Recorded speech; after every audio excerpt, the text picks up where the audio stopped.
Hello, I'm David Hughes. Welcome to Your Perfect Body, the podcast of the Esoteric Teaching community.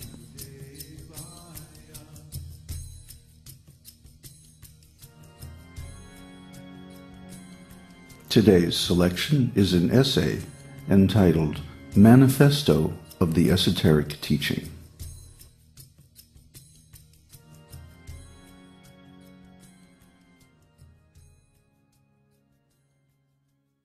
The Esoteric Teaching is a global spiritual movement aimed at the ontological reorientation of humankind through the simple process of chanting the holy names of God. According to the ancient Vedic literatures, the source material of the Esoteric Teaching, human life is meant for ending the miseries of material existence. Contemporary society is trying to solve the problems of life by material progress.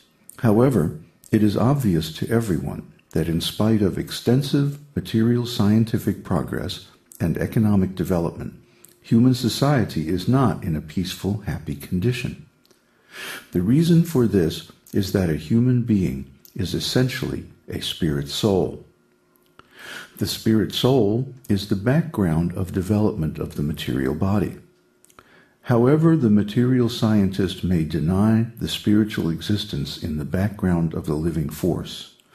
As soon as we accept the spirit soul within the body as the actual self, we are on the road to actual progress in solving all the difficulties of material existence. The body is changing from one form to another, but the spirit soul exists eternally. We can practically experience this fact in our own life. From the beginning of our material body in the womb of our mother, the body is transforming from one shape to another. This process is generally known as development or growth, but actually it is change of the body. We can understand this phenomenon with a simple metaphor. On this earth planet, we see the changes of day and night, and of the seasons. The more primitive mentality may think the sun is getting weaker, and at night they sometimes presume that the sun is asleep or dead. With more advanced knowledge, we understand that the sun does not change, but the seasonal and diurnal changes are caused by changes of the position of the earth planet.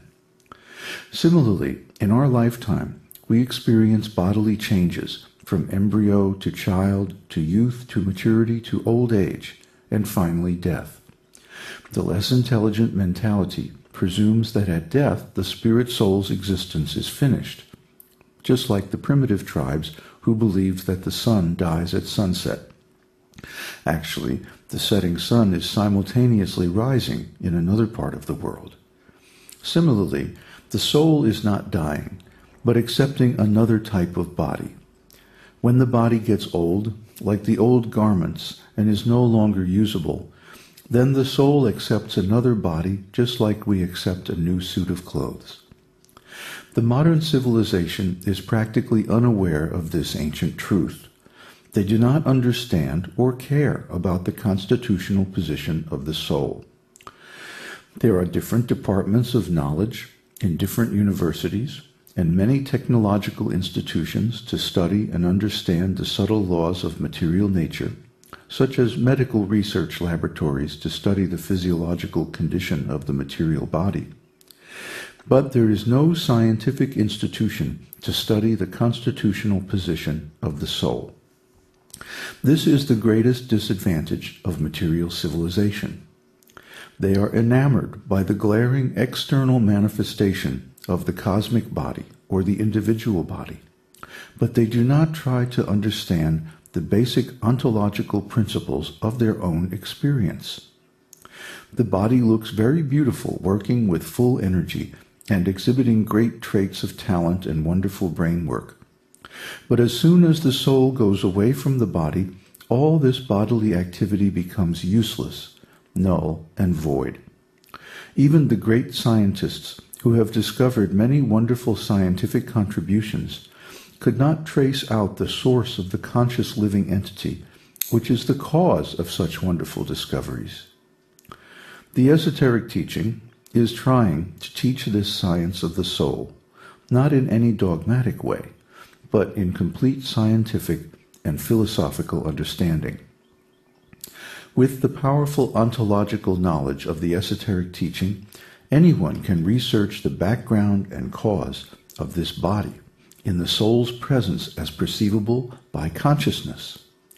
Similarly, the presence of the supersoul and superconsciousness in the universal body of cosmic manifestation is perceived by the presence of the Supreme Lord, or the Absolute Truth.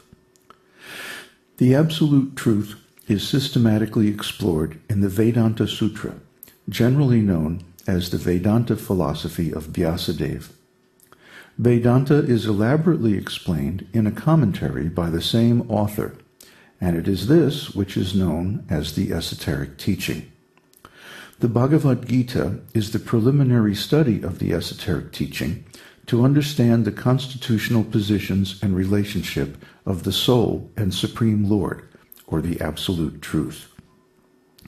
The Absolute Truth is revealed in three phases of understanding, namely as Brahman, or the impersonal universal soul, Paramatma, or the localized universal soul, and finally as Bhagavan, the Supreme Personality of Godhead. The individual soul is also understood in three aspects, namely first as the consciousness pervading the body, then as the spirit soul within the heart, and ultimately exhibited as an eternal spiritual personality. Similarly, the Absolute Truth is first realized as impersonal Brahman, then as localized Supersoul, Paramatma, and at the end as the Supreme Personality of Godhead, Krishna. Krishna means all-inclusive, or, in other words, Krishna is simultaneously Brahman, Paramatma, and the Personality of Godhead. Just as every one of us is simultaneously consciousness, soul, and person, this individual person and the Supreme Person are qualitatively one, but quantitatively different. Just like the drop of seawater and the vast mass of seawater in the ocean are both qualitatively one. The chemical composition of the drop of seawater and that of the mass of seawater are one and the same. But the quantity of salt and other minerals in the whole sea is many, many millions of times greater than the quantity of salt and other minerals contained in the drop of seawater. The esoteric teaching maintains that the individuality and uniqueness of the individual soul and the Supreme Soul are eternal and changeless. From the Vedic Upanishads, we can understand that both the Supreme Person, or God, and the individual person are eternal living entities. The difference is that the Supreme Living Entity, or Supreme Personality of Godhead, emanates and maintains all the other innumerable living entities. The same principle is admitted in Christianity because in the Bible it is taught that the individual entities should pray to the Supreme Father for supplying their means of maintenance and for giving pardon for their sinful activities. So it is understood from any source of scriptural injunction that the Supreme Lord, or Krishna, is the maintainer of the individual living entities, and it is therefore the duty of the individual living entity to feel obligated to render service to the Supreme Lord. This is the ontological background of the universal religious principle.